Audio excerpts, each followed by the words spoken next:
राष्ट्रीय पत्रकार संघ भारत के प्रदेश सचिव के साथ पट्टीदारों ने की मारपीट, दी धमकी।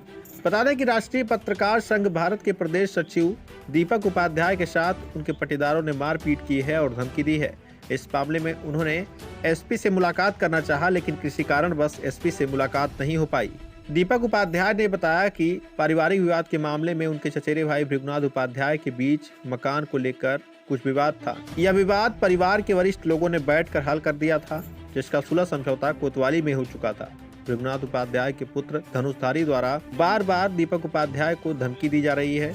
दीपक उपाध्याय ने अपने भाई के लड़के पर आरोप लगाया कि उसने धमकी देते हुए उनकी पत्नी को मकान में बंद कर दिया था। इसके साथ ही उनके 2 बच्चों को भी मकान में बंद किया गया था, जिसके संबंध में जब दीपक उपाध्याय उससे पूछने लगे तो वह और उसका रिश्तेदार दीपक को मारना शुरू कर दिए। हल्की फुल्की मारपीट भी हुई, जिसके बाद शहर कोतवाली में दोनों पक्ष पहुंचे। हालांकि बाद में समझाने बुझाने के बाद दोनों पक्षों में सुलह समझौता हो गया, जिसके बाद भी धनुषधारी उपाध्याय द्वारा दीपक उपाध्याय को धमकी दी जा रही है, जिसके कारण दीपक उपाध्याय का परिवार पूरी तरह से भयभीत है। दीपक उपाध्याय का कहना है कि धनुषधारी मनभर किस्म का व्यक्ति है और वह कभी भी इनके साथ कोई अप्रिय घटना कर सकता है। दीपक उपाध्याय ने कहा कि यदि मेरे साथ कोई भी घटना होती है तो उसका पूरा का पूरा जिम्मेदार धनुषधारी होंगे। वहीं इस मामले में राष्ट्रीय पत्रकार संघ भारत के प्रदेश प्रभारी विनोद सिंह ने कहा कि हमारे संगठन के पदाधिकारियों के साथ इस तरह का दुर्व्यवहार कतई बर्दाश्त नहीं किया जाएगा। उन्होंने कहा कि राष्ट्रीय पत्रकार संघ भारत मांग करता है कि जल्द से जल्द इस मामले में कार्रवाई हो। वरिष्ठ प्रदेश उपाध्यक्ष डॉक्टर अशोक चौहान ने कहा कि मामले में ठोस कार्रवाई नहीं होती है तो हम उच्च अधिकारियों तक बात करने को मजबूर होंगे। वहीं इस मामले में पत्रकारों ने एसपी अनुराग आर्य से मुलाकात करना चाहा, लेकिन किसी कारणवश वह लोग मुलाकात नहीं कर पाए, जिसके बाद प्रेस वार्ता कर मीडिया के माध्यम से अपनी बात उन्होंने कही। इस मौके पर मुख्य रूप से राष्ट्रीय पत्रकार संघ भारत के मंडल संयोजक गोविंद शर्मा, राजेश चौबे, जिला मीडिया प्रभारी अमित खरवार, सबलू राजभर, जिला अध्यक्ष शशि भूषण शर्मा, रामजीत गुप्ता, संदीप श्रीवास्तव, ज्ञानेन्द्र कुमार, हेमेंद्र सिंह, वरिष्ठ पत्रकार शहनवाज आलम, शरद गुप्ता के साथ भारी संख्या में पत्रकार मौजूद रहे। आइए सुनाते हैं मीडिया से बातचीत करते हुए दीपक उपाध्याय पीड़ित व राष्ट्रीय पत्रकार संघ भारत के प्रदेश प्रभारी विनोद सिंह ने क्या कुछ कहा। आज मेरा नाम दीपक उपाध्याय है, मैं पेशे से पत्रकार हूँ और एक संगठन का प्रदेश का महासचिव हूँ। आज हमारे एक पट्टीदार हैं भृगुनाथ उपाध्याय, उनसे और हमारा कुछ मकान को लेकर विवाद चल रहा था, जिसमें हम दोनों में कभी कोई बहसबाजी या मारपीट नहीं हुई। भृगुनाथ हमारे चाचा के लड़के हैं, हमारे भाई लगते हैं और मैं उनके चाचा का लड़का हूँ। हम लोग आपस में हमेशा बातचीत से मामला रफा दफा करते रहे। कल उनका लड़का अचानक से आया और हमारे घर में ताला बंद कर दिया। परिवार अंदर ही था। ताला बंद करने के बाद हमारी औरत पूछी है कि क्यों ताला बंद कर रहे हो, तो उनको गाली दिया, हमारे बच्चे को गाली दिया और ताला बंद करके चला गया।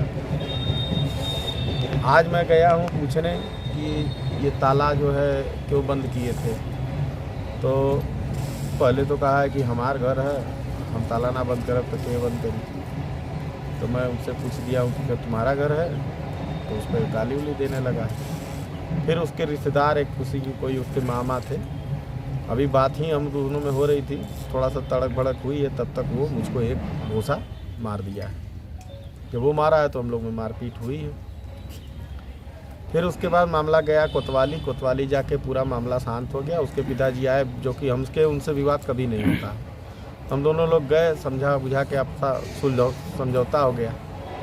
समझौता हो रहा है, उसके बाद भी वो कोतवाली में लगातार हमको गाली दे रहा था, काटने की मारने की धमकी दे रहा था। सबके सामने पुलिस भी थी, उसके सामने बार बार लोग समझा रहे थे। फिर भी सुलह हुई और हम लोग चले आए। जाते जाते एक बार फिर वो हमारे घर पे इधर से गाली देते हुए, अभी हम कोतवाली से आ ही रहे थे, जान से मारने की धमकी दिया है, कहा है कि काट के फेंक देंगे। हमारा पैतृक निवास बद्दोपुर है, हम बद्दोपुर अगर जाते हैं, मेरे साथ कोई अप्रिय घटना होती है तो उसका जिम्मेदार धनुषधारी उपाध्याय पुत्र भृगुनाथ उपाध्याय होगा, क्योंकि वो सबके सामने जिस हिसाब से धमकी दिया है, कभी भी मेरे साथ अप्रिय घटना हो सकती है, मेरी हत्या कर सकता है, ऐसा मुझको पूरा संदेह है। और नया खून है, गर्मी बहुत ज़्यादा है, वो निश्चित तौर पर ऐसा करेगा।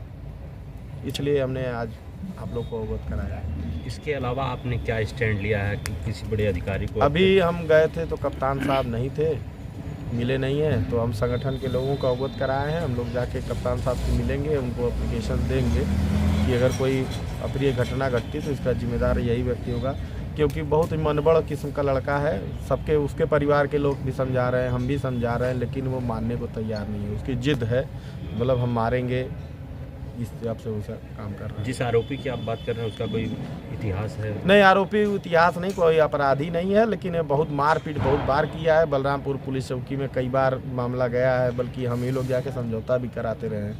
बार बार उसको हम बचाए हैं, हम लोग गोद में उसको खिलाए हैं, लेकिन आज वो हम ही को मारने को तैयार है। संगठन के एक पदाधिकारी के ऊपर मारपीट मामला हुआ है उनके साथ, तो क्या कहना चाहेंगे, किस तरह से आपका संगठन उनके साथ हो? मैं विनोद कुमार सिंह पेशे से पत्रकार हूँ और राष्ट्रीय पत्रकार संघ भारत का कार्यवाहक प्रदेश अध्यक्ष हूँ। इस नाते मेरी नैतिक जिम्मेदारी बनती है कि अगर मेरे किसी पदाधिकारी, किसी संगठन के कार्यकर्ता को अगर कोई दिक्कत होती है तो हमारा संगठन उनके साथ खड़ा है, क्योंकि हमारे अजीज मित्रों में से भी हैं और संगठन के प्रदेश महासचिव है। जब मुझको सुबह पता चला है कि इनके साथ मारपीट हुई है, मैं तुरंत दौड़ करके यहाँ आया तो पता चला कि ये लोग कोतवाली है। और इसके बाद सदर क्या कि मुआयना करने गए तो वहाँ भी हम पहुँचे, मुआयना कराया गया इनका। अगर इनके साथ कोई अप्रिय घटना होती है तो उसके जिम्मेदार जो है, जिसका ये नाम बताया है, धनुषधारी होगा। और संगठन इनके हर वक्त साथ खड़ा है। अगर जहाँ भी जरूरत पड़ेगी संगठन इनके लिए जो है धरना प्रदर्शन भी करना होगा तो हम लोग करने के लिए तैयार है। अभी कल की एक घटना है कि मेरे साथ घटी है, जो कि कुछ लोग थाने के गेट के सामने मुझको जान से मारने की धमकी दी है। कौन लोग हैं? मुबारकपुर थाने के गेट के सामने दी है। प्रशासन अगर चाहेगा तो हम उनको नाम भी बता देंगे। अभी एप्लीकेशन देने के बाद बता दीजिए। ठीक है।